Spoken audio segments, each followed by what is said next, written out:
এবং আহলে হাদিস এই দুই গ্রুপের কিতাবের মধ্যে লেখা আছে আল্লাহ তাআলা ঝুট বল सकता है, আল্লাহ পাক মিথ্যা বলতে পারে। তাদের কিতাবের মধ্যে লেখা আছে।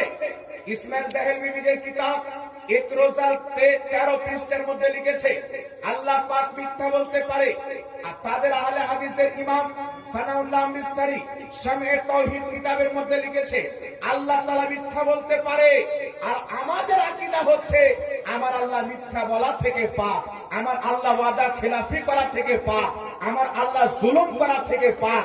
এখন আপনাকে বলতে চাই পৃথিবীর মুসলমান, যাদের নিকটে খোদা মিথ্যা বলতে পারে তাদের তাওহীদ বেশি বিশুদ্ধ, না যাদের নিকটে আল্লাহ মিথ্যা থেকে পাক তাদের তাওহীদ বেশি পরিশুদ্ধ হবে? কথা বলতে হবে। ওয়াহাবীদের আকীদা হচ্ছে আল্লাহ মিথ্যা বলতে পারে, আমাদের আকীদা হচ্ছে আল্লাহর জন্য মিথ্যা বলা অসম্ভব। বলবেন অসম্ভব, এটা আমাদের বানানো আকীদা নয়।